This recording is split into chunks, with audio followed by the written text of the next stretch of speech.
All right, I'm going to recap. So, you are Ghost Wardens. You have faced many trials and are charged with returning the unruly dead to hell. And after a sparring match with Orphan Ding, the head of the guards at the temple on Ghost Mountain, you've been informed that Abbott Moo wants to speak to you at the pagoda.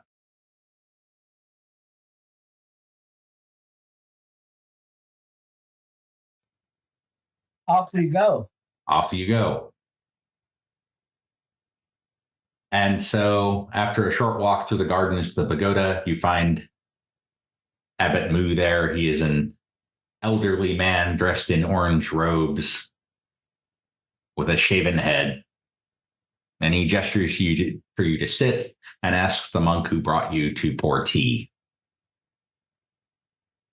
He says, I have grave news. We have received word from the Serpent Mountains that Wrathful Lao and Lucky Chen have perished. That leaves you five as the only living Ghost Wardens.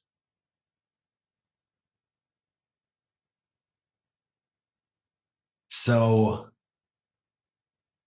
I have a mission for you, and this mission itself is also grave tidings. A battle is brewing, my students. A battle whose size and ferocity could shake the foundations of the land. Resolute Hong has moved his army of black banners from their place in the north down into the center to end the decade-long rampage of the Sea Raiders by trapping them between himself and the local gold banners. Such slaughter is likely to leave unruly dead in its wake. Once the battle is done, you must convince any dead who are unhappy with the outcome to return to the mountain as is their fate. There is another matter. While you are there, be vigilant for magical relics among the fallen. Some of the invaders are rumored to use demonic totems, and there are many stories of a shrine they carry with them, which makes their enemies cough foaming blood. In addition, who knows what artifacts Hong may have found in the north and brought back with him. Bring them back here so we can catalog them and cast them into the Hell Gate if they are deemed too dangerous to remain in mortal hands. I remind you that all of us here at Ghost Mountain must remain impartial in the affairs of the living. Both sides understand the importance of our work and leave us to do it. Don't let any of your past dealings with the invaders or the banners jeopardize that neutrality. As it happens, this information came from a Sea Raider, not a banner. Remember that if you are tempted to intercede in worldly affairs. Both sides are marching toward Venture Fields. You must ride there in haste. Look for a commander named Lightning Lao of the Gold Banners. He is a friend to Ghost Mountain and can grant you access to the battlefield once the invaders are defeated. Now go with the blessings of the Underworld Kings and do your duty. Do you have any questions for Abbott Moo? So some context. The banners are the army of the Empire. And so there are different color banners for different large military units. The gold banners being stationed near Capital City and the black banners being stationed in the north. The Sea Raiders, of course, are the piratical raiders who exist off the eastern coast. They often travel far inland on their raiding parties and are a nuisance to the Empire as a whole. So with that context in mind, do you have any questions for Abbott Moo?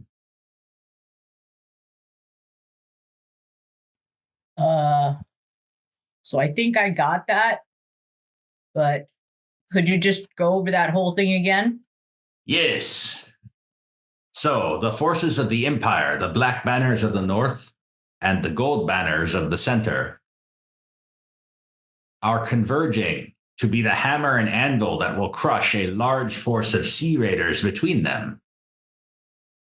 This battle is like to happen at Venture Fields. And at the end, there will no doubt be dead who are unhappy with their lot and must be escorted here to the mountain and cast into the Hellgate.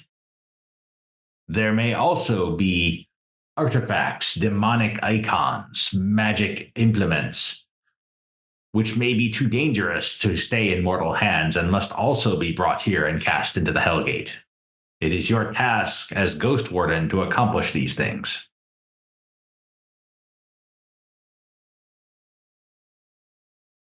I turn to my party. Did somebody get all that?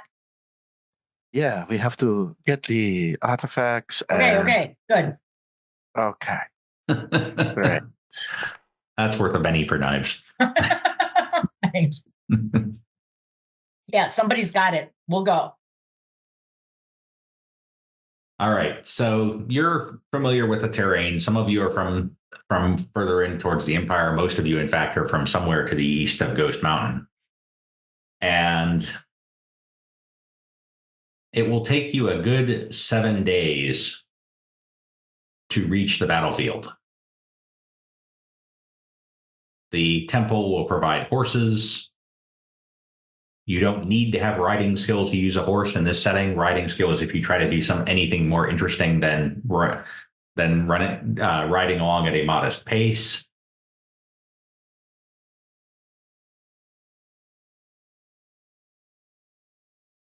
You're also provided with sufficient provisions and a pack horse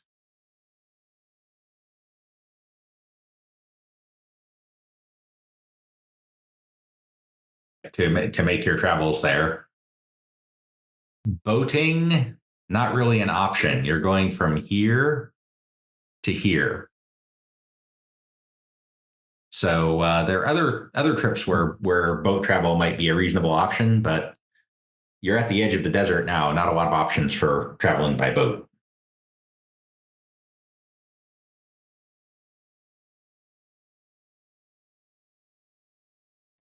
Okay, so pretty much the entire way there, I'm going to have all of the members tell me again what we're doing and where we're going.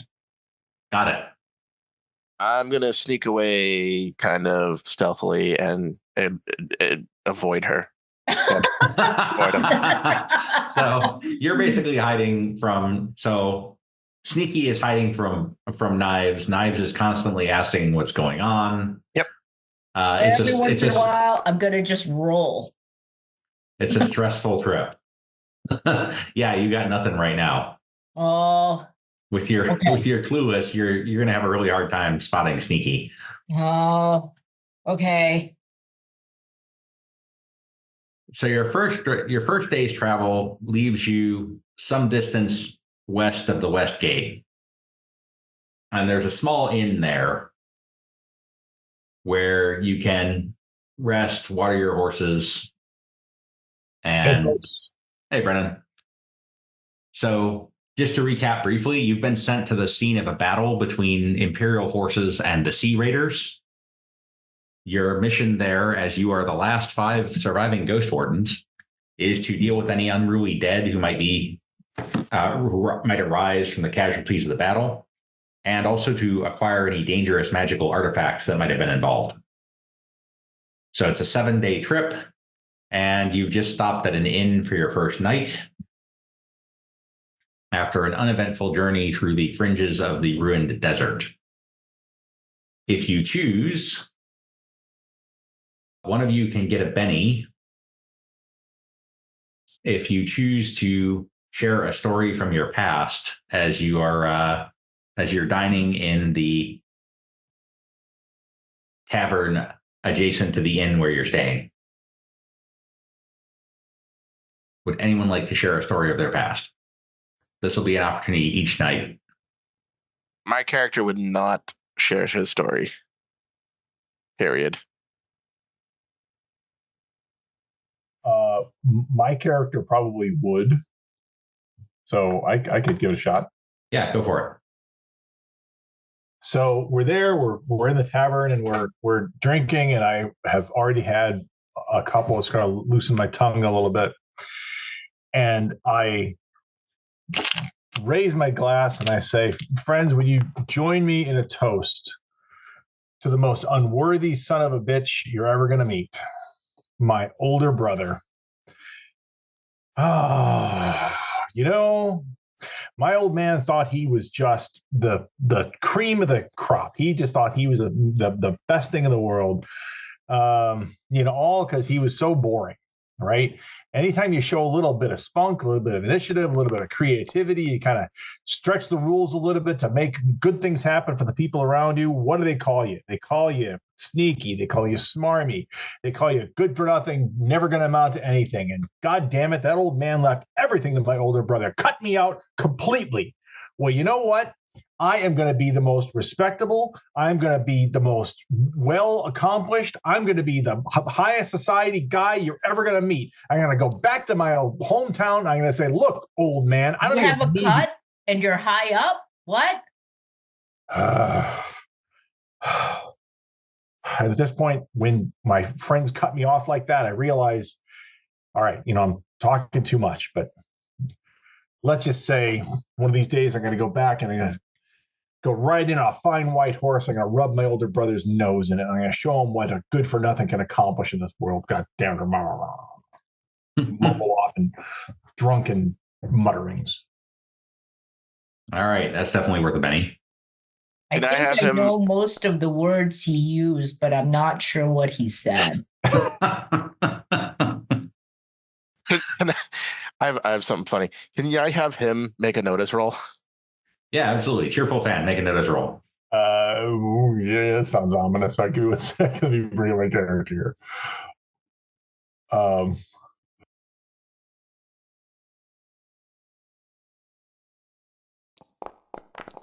Okay. Not the greatest roll in the world, but I would say that's probably good enough. You notice that I was not paying attention to your story at all. and I look over and I realize you've been cleaning your fingernails this whole time, or you've been flirting with a barmaid or doing whatever. And I think about saying something. And I think, you know what? People pretend to not pay attention to me, but I know they're listening.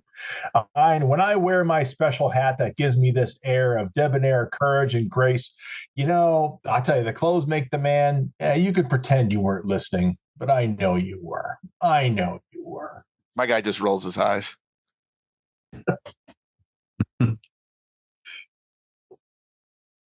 I look at you and wonder, wow, that was a great story. Still not sure what happened.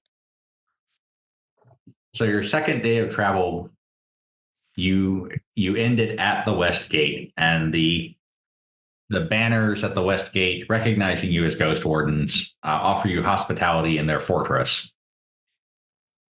And would anyone like to share a story on this evening?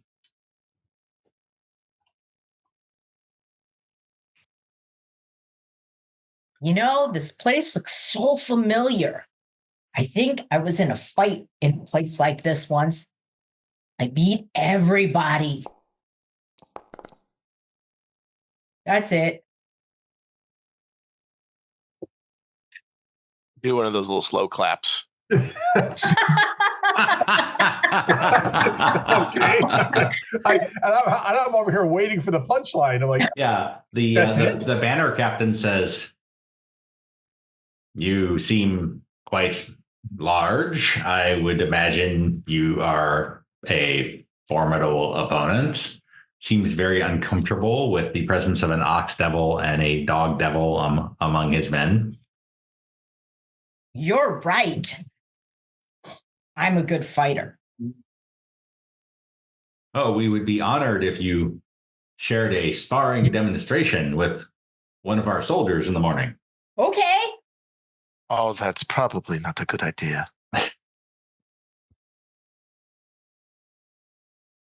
So that morning, What could go wrong? it's a rainy morning, and Knives was no longer has smite available. Aw. Is going to face off with, let's see.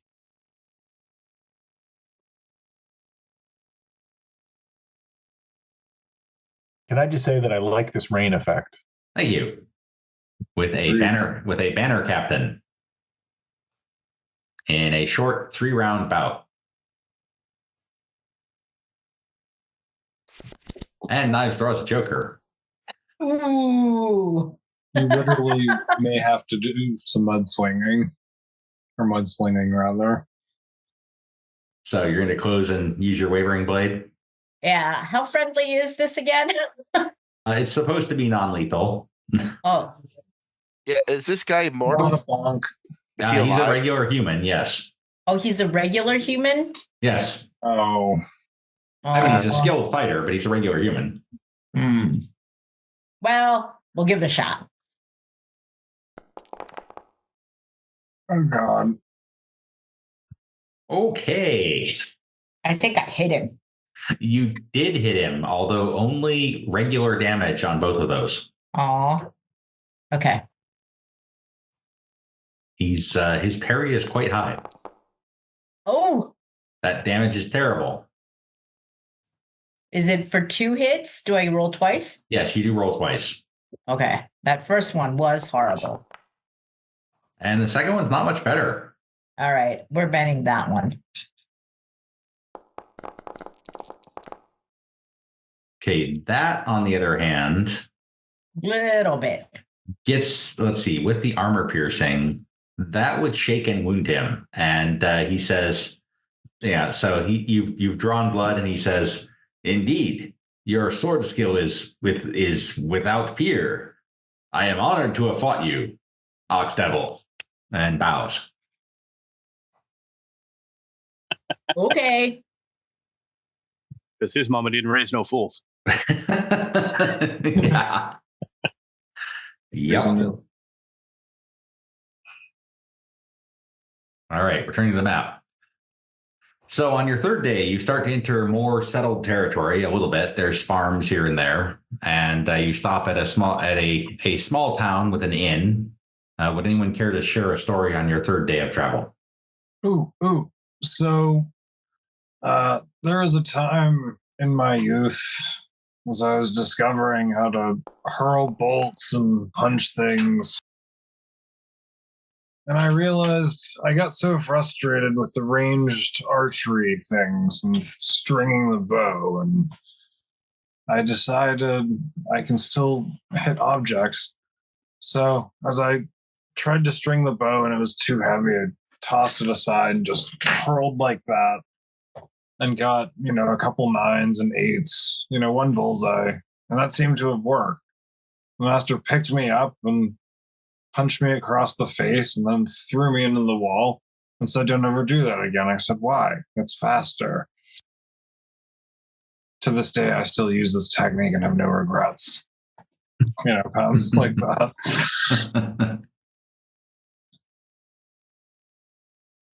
All right. On your fourth day, as you're traveling towards the Tower Mountains, things become a little bit more sparse, but there is a way station and inn where you can stay on your fourth day. Let's see, who has not shared a story yet? So it would be Ebullient Gong Gou or Sneaky, who's already said he wasn't. So Ebullient Gong Gou, would you care to share a story as you dine at this way station? Well, Ebullient Gong Gou is just thrilled as punch to see everybody and to meet people and to say hello. And he likes to spread the joy and spread the drinks. And he's willing to pat anybody on the back and tell them how amazing they are. And he thinks back to This reminds me of my childhood. Growing up with my master, who was the best master ever. He taught me everything. He was so full of life. He was so full of cheer. He taught me how to fight.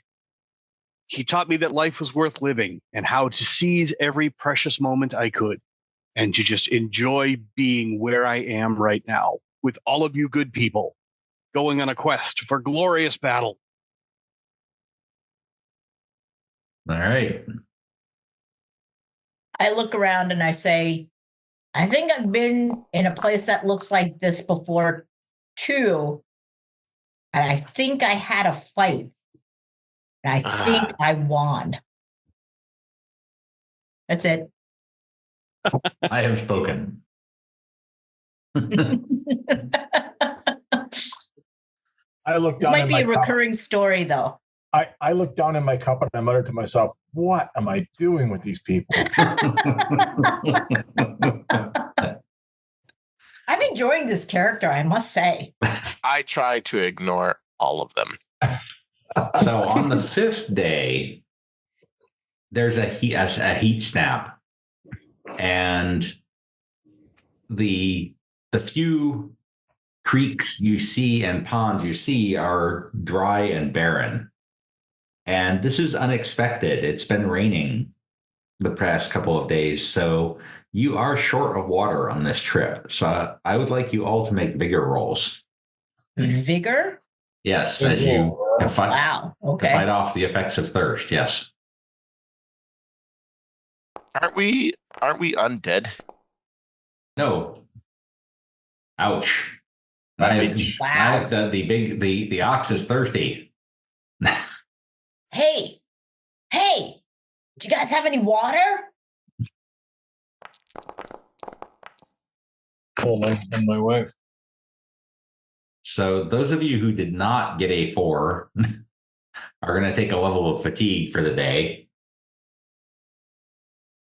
Can you roll for me? I'm still getting to my keyboard. Yep.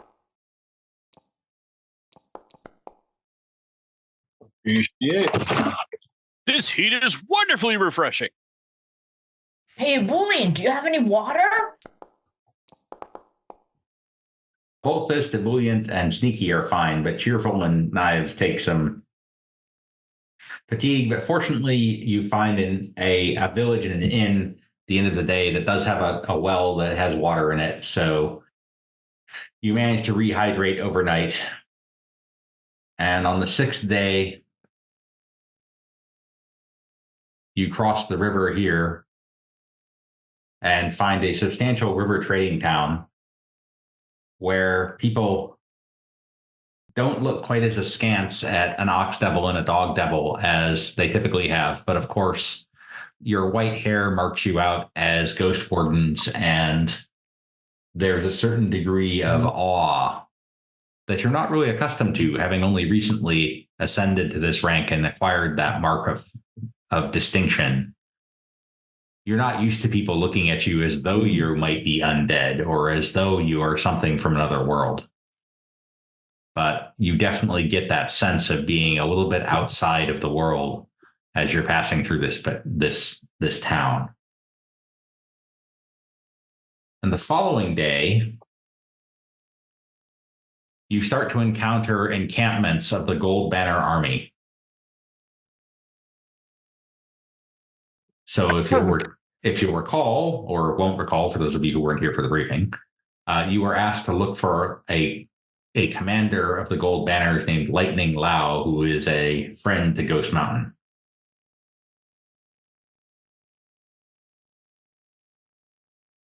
The Gold Banner troops are definitely keeping an eye on you, although they recognize that you are a neutral party. What would you like to do? I am not the face of this group, so I'll let somebody else make that decision. I actually might just go explain everything one more time to the leader. The first brother, or first sister Knives, yeah. Come with What? me, my friend. Let me tell you once again why we are here. Oh, thank you. What are we doing? We need to go find a man named Lightning Lao. Okay. Excuse me.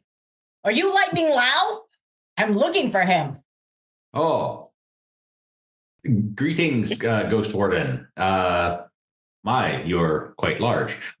Yes, we can take you to Lightning Lao. Corporal, escort these Ghost Wardens to Lightning Lao at once. Great. Come on, guys. That was easy. Our glorious leader leads us in the correct direction. Yes. All right. I'm So very proud of myself. the corporal seems very anxious, but he does point out as you ascend into the mountains, this is Hook Pass. It is from here you will be able to see the whole adventure fields and observe the battle. Okay, somebody remember that.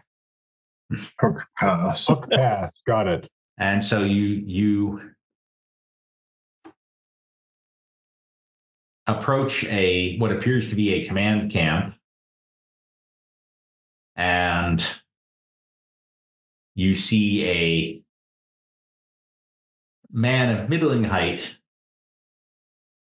but seems to move quickly, almost like a snake, and is wearing full scale mail armor with a sturdy longsword slung across his back. Commander Lau, I bring you Ghost Wardens.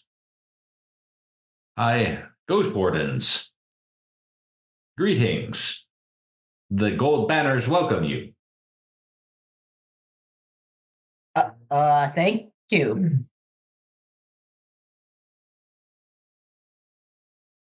We're here to look over, that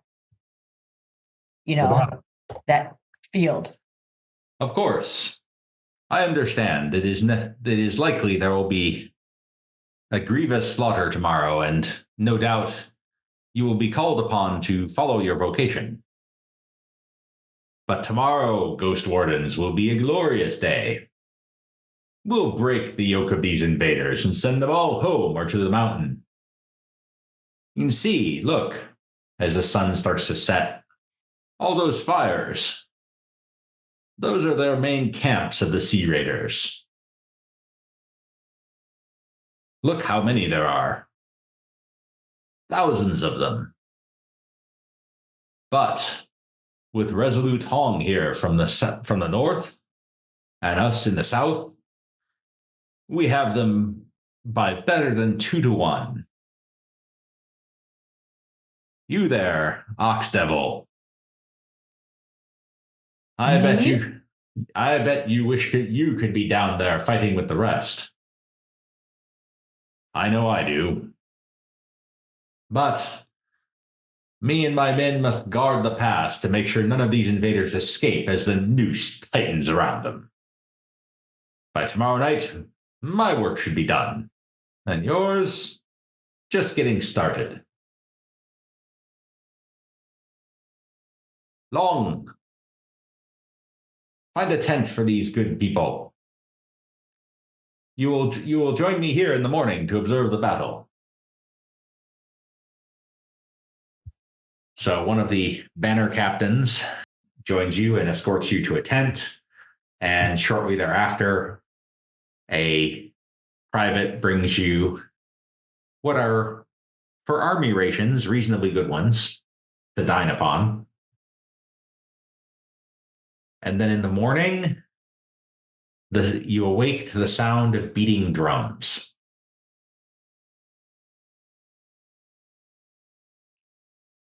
As you join Lightning Lao back at the observation point, you see the Sea Raiders have formed into 2 blocks, one facing north, one south. And as the battle begins, you hear the screams of the dying, the war cries of the fighters, the clash of blade on blade. And then Lightning Lao points across the battlefield. Look there! You see a wedge of men in black breaking through the line of the Sea Raiders on the north. That is Resolute Hong. Look at him go. I'm sad to say, if it were just our gold banners out there, we might have been defeated. But that man is a leader worth following. See how he rallies the entire field. All of the black banners are charging forward now. Look at the fervor he inspires. How I ache to rush down and fight with him and send these invaders back to the seas. Hour upon hour, the battle rages. Casualties mount on both sides. But as the sun begins to descend, the banners clearly have the upper hand, and the ragged remnants of the Sea Raiders are clearly trying to hold together and make a orderly retreat instead of a rout. As you watched, Resolute Hong fought the entire day on the front line, seeming to be indefatigable, invincible, inspiring his armies to superhuman efforts. Suddenly, there is a gasp. Shock runs across the battlefield, even here into Hook Pass. A majestic creature with a long body and golden scales descends from the sky above toward the battlefield. Now, as Ghost Wardens, you've seen many strange things, but you've never seen anything like this, never heard of anything like this outside of tall tales and stories for children. Lightning Lao speaks. It must be the Imperial Dragon, the physical manifestation of the Emperor's divine mandate from heaven. Our victory is certain. The beast flies down towards the line of battle, flies directly toward where Resolute Hong strikes into the remnants of the Sea Raiders, attempting to disorder them and break them. It lands, turns toward the general, and slashes him across the chest with its claws. Resolute Hong knocks the second blow of the claws aside just in time and fends the dragon off, slashing into its body. The fight stops over the entire battlefield. Only Hong and the dragon do battle. Everyone just stands and stares. The living representation of the Jing dynasty is doing battle with one of its greatest generals, the most powerful and beloved general in the world. The battle is vicious. Both are wounded, bloodied, racked.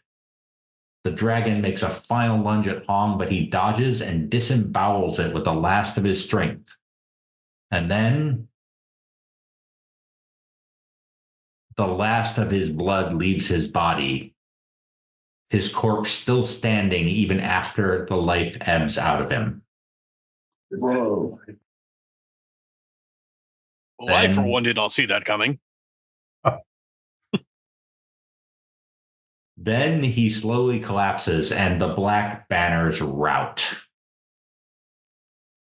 They break, they run for the north. The tide of battle turns in an instant as the Sea Raiders swarm over Hong's body.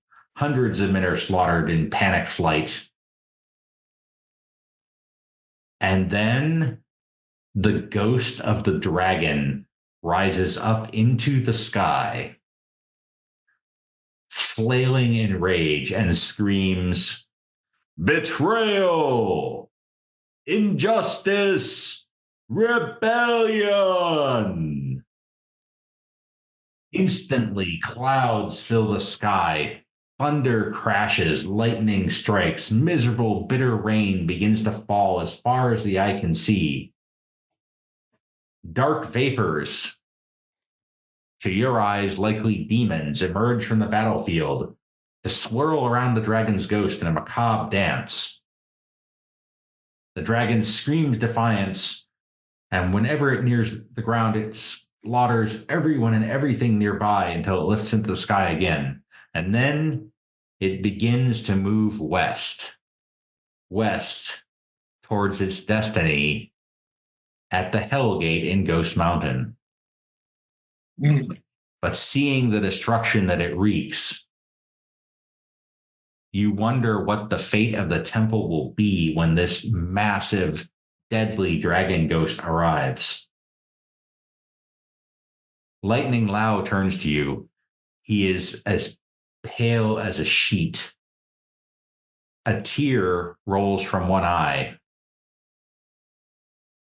I don't know what happened, but that, whatever that is, looks like your work to finish.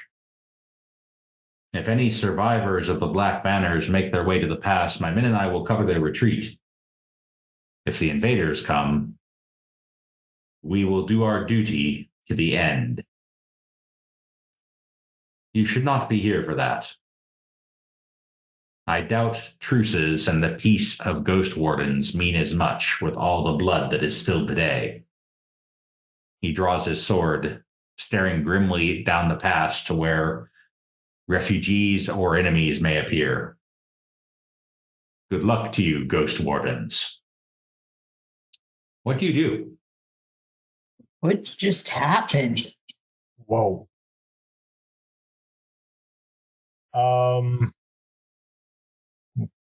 Okay. I'm trying to think. So using an occult roll, is there any way that I can get some kind of an insight into what just happened? I mean, was the dragon possessed or what? Yeah, go ahead and give me an occult roll. Let's see how you do.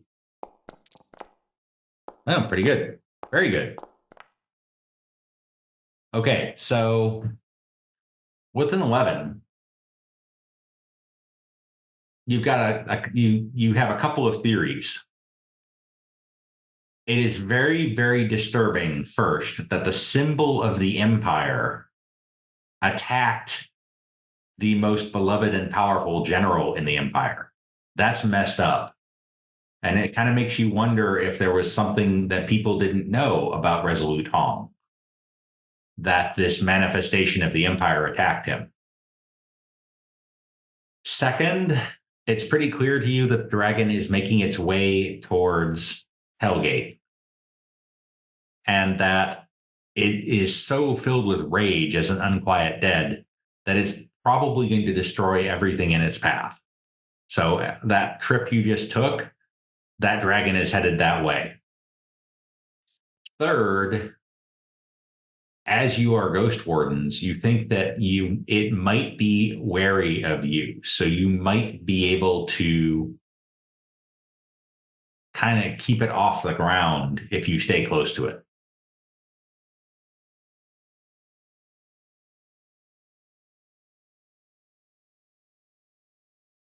Huh. What should we do?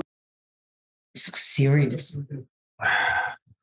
Well, I mean, as Ghost Wardens, it's our job to make sure that supernatural beings, ghosts, go to their final resting place as they're supposed to, and not cause damage here on Earth and Right. here in the Empire. So I think we need to track this ghost dragon down and put it out of its misery. Unfortunately, I agree.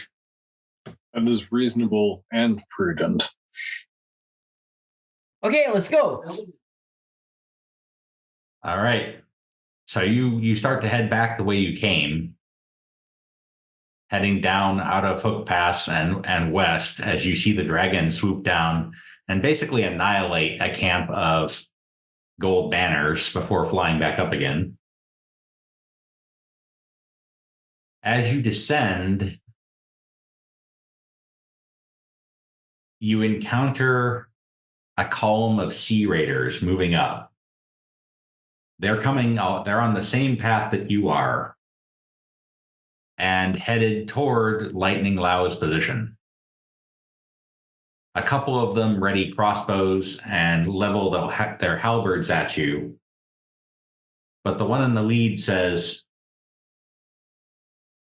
"Whitehair, we know you Ghost Wardens. We know you have work to do. So do we.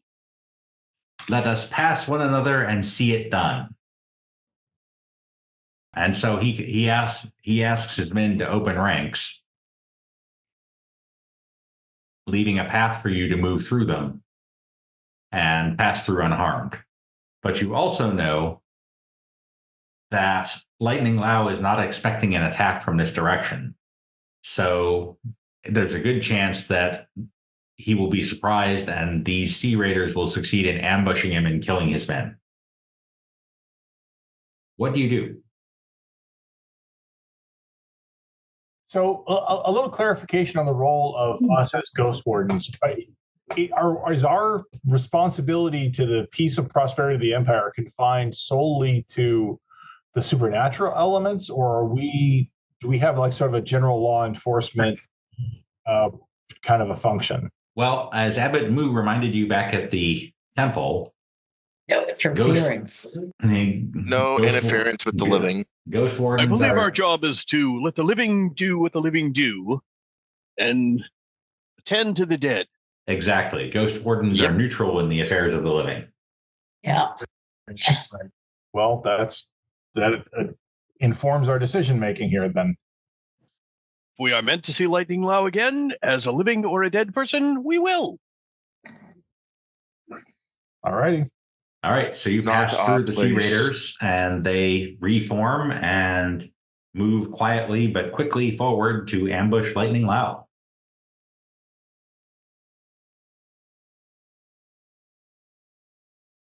So the thunderstorm created by the dragon persists throughout the entirety of the Central Empire. So it's dark, it's slippery, the winds are high. For 6 days, you ride through endless rain.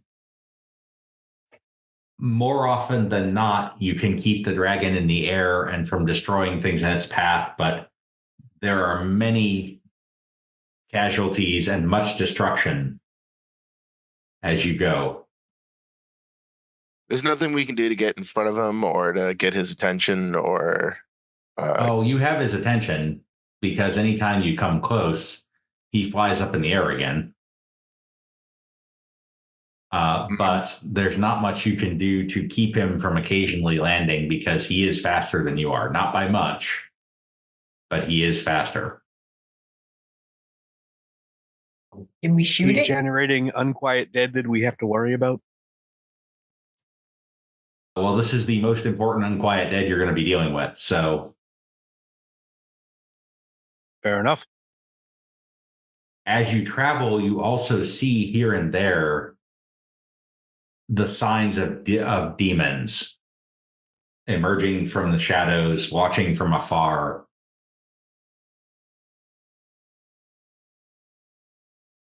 And this is a grueling, grueling journey. So I would like you all to make figure rolls. If you fail this figure roll, you will take a level of fatigue as you approach Ghost Mountain. Sneaky's good.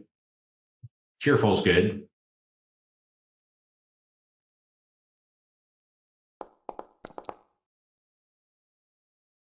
Knives will need to Benny that.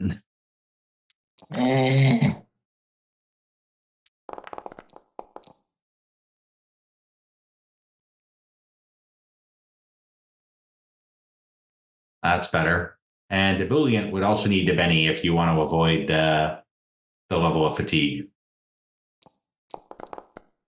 Yeah, you're good. And let's see how Bolt Fist does here. Yeah, my computer's rebooting. No worries. I got you. Thank you. Gonna take the fatigue unless you Benny. I'll spend it, yeah. That did the trick. Ah, All right. excellent. So you're tired, but you're not exhausted as Ghost Mountain comes into sight. And as Ghost Mountain comes into sight, the dragon descends again and crashes into the gates, and you hear the screams of the guards as it heads into the mountain. And that is where we are going to leave it for tonight. You can follow HappyMonster Press on Facebook and Blue Sky as HappyMonster Press, on our website at HappyMonsterPress.com, on Twitter as HappyMonsterPRS, or follow this podcast on YouTube, Spotify, or iTunes. Like what you hear? Support us on Ko-Fi at ko-fi.com/HappyMonsterPress. The Happy Monster Cast is part of the Savage Worlds Media Network. This podcast references the Savage Worlds game system available from Pinnacle Entertainment Group at www.peginc.com. It is unofficial content permitted under the Media Content Agreement. This content is not managed, approved, or endorsed by Pinnacle Entertainment Group. Certain materials used are the intellectual property of Pinnacle and all rights are reserved. Savage Worlds, all related settings and unique characters, locations, logos, and trademarks are copyrights of Pinnacle Entertainment Group. All other content is the intellectual property of HappyMonster Press. Music: Ice Cold by Jason Shaw and Asian Drums by Kevin MacLeod of Incompetech.com, licensed under Creative Commons by Attribution 4.0 license. Oh, for sure.